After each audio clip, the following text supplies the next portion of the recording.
सो हाय, आप पढ़ने जा रहे हैं लॉ। ठीक है, जो जूरिस्प्रूडेंस का एक बहुत ही इम्पोर्टेंट टॉपिक है।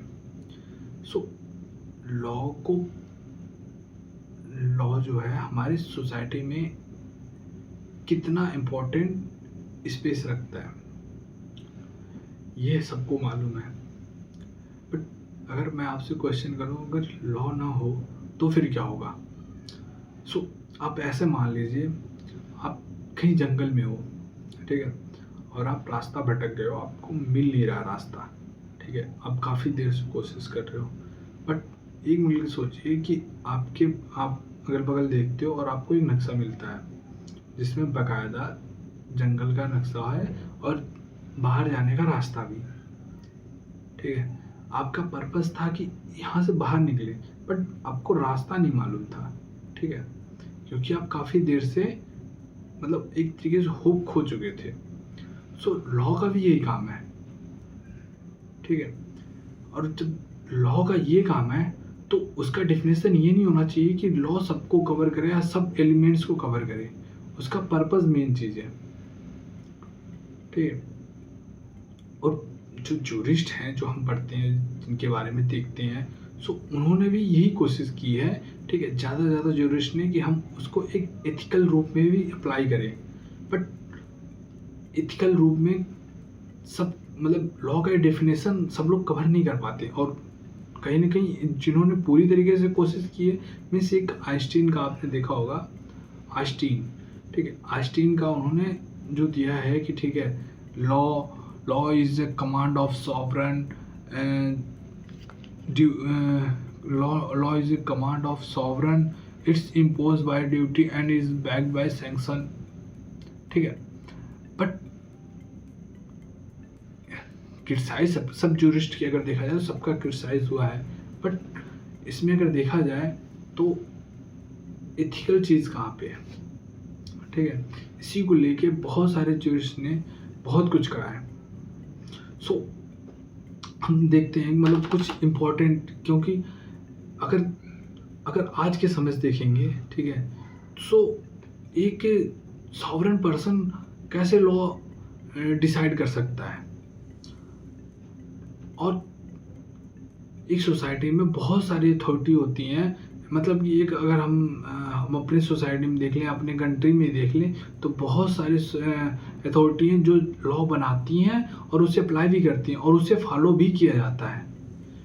ठीक है, सो काफ़ी हद तक ये रिजेक्ट हो जाता है, क्योंकि ये काफ़ी पुराना डेफिनेशन है, क्योंकि पहले मोनार्की चलती थी, सो इन्होंने उसके आधार पे दे दिया था।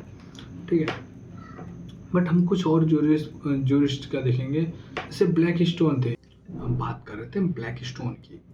ठीक है, सो ब्लैक स्टोन ने आखिर में मतलब उन्होंने कहने का क्या मतलब, उनका कहने का क्या प्रयास था?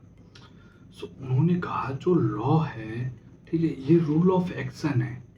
ठीक है, और ये उन सभी चीज़ों पे अप्लाई होगा, चाहे वो मतलब बिना किसी डिस्क्रिमिनेशन के, ठीक है, बिना किसी भेदभाव के, चाहे वो रूल ऑफ एक्शन हो।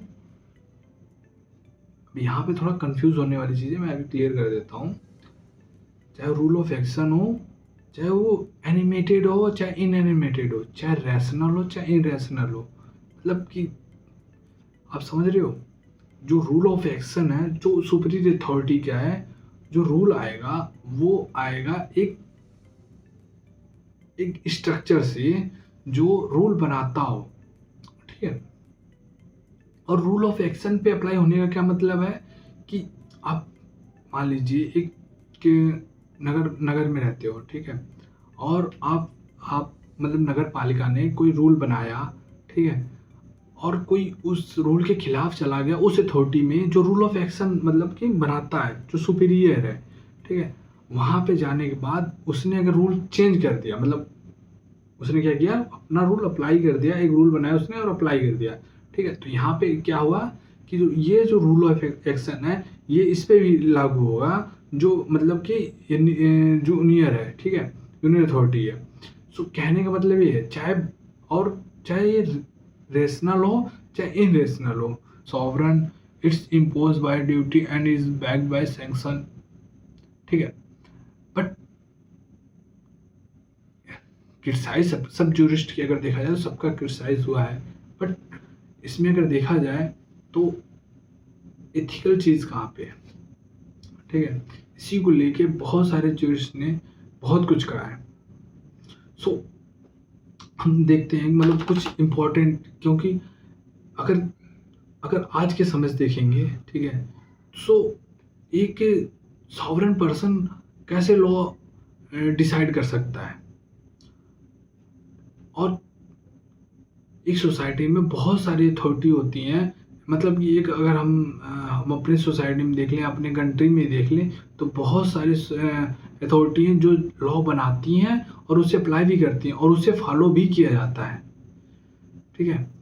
सो काफ़ी हद तक ये रिजेक्ट हो जाता है, क्योंकि ये काफ़ी पुराना डेफिनेशन है, क्योंकि पहले मोनार्की चलती थी। सो इनका कुछ और भी कहने का मतलब था, मैं आपको बता देता हूँ। इनकी किताब है, उन्होंने काफ़ी मतलब उसमें काफ़ी बातें की है।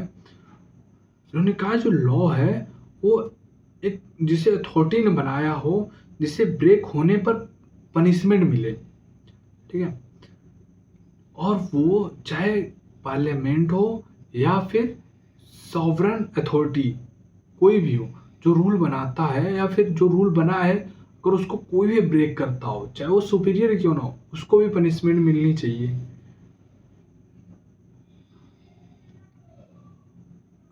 और जो इन्होंने एक ऑर्डर की बात की है, क्योंकि लॉ लॉ बनता कैसे, मतलब कोई ऑर्डर देगा और एक उसको फॉलो करेगा, ठीक है। अगर नहीं फॉलो करेगा तो वो एक पनिशमेंट के तौर पे उसमें कंसीडर किया जाएगा। सो इन्होंने यही बात की है। इन्होंने 4 पॉइंट बेसिकली दिए हैं, ठीक है। इन्होंने 4 पॉइंट दिए हैं: right of persons, state, things, action and purpose, ठीक है। पहले हम समझते हैं स्टेट। स्टेट का मतलब इन्होंने कहा है कि स्टेट जो है वो लॉ बनाएगा, ठीक है, वो लॉ बनाएगा, और जो लॉ बनाएगा वो सुपीरियर होगा सबसे, उसके अंडर कोई भी अथॉरिटी आती, कोई भी लॉ बनाए, बट जो इसके लॉ रहेंगे हमेशा सुपीरियर रहेंगे, ठीक है। राइट ऑफ पर्संस मतलब एक जो कमांड है, ठीक है, अगर स्टेट कोई कमांड देता है, कोई ऑर्डर देता है, तो हमेशा इस चीज़ को समझ के रखिए कि जो सामने वाला है, जो मतलब जो सेकंड पर्सन है, वो उसके भी कुछ राइट ऑफ थिंग्स हैं, उसके भी कुछ राइट्स हैं, ठीक है। मतलब जितने ये नहीं कि जितने भी आपने ऑर्डर दिए उसे फॉलो ही करे, वो उसके भी कुछ राइट्स हैं, ठीक है।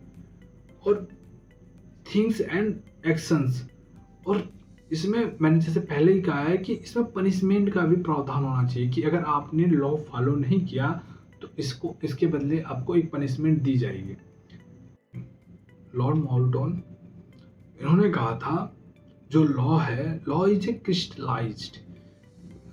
Crystallised common sense of the society, of the community, ठीक है, कुछ भी सोसाइटी कम्युनिटी कह दो, ठीक है। मतलब एक पारदर्शी सेंस है। सेंस मीन्स कि आप एक तरीके से समझिए, जो मुझे और आप किसी और मतलब आपके बगल में कोई और रहता हो या फिर आसपास के, ठीक है, उन लोगों में इतना कॉमन सेंस हो कि एक सोसाइटी में पैरेलल कैसे रहा जा सकता है, ठीक है। ये और इसमें लॉ बनाने की जरूरत नहीं पड़ती। ये जब कुछ लोग एक सोसाइटी में रहते हैं तो अपने आप एक तरीके से बन जाती है, एक कस्टम के तरीके से उभर के आ जाती है, ठीक है, वही लॉ है, सिंपल चीज।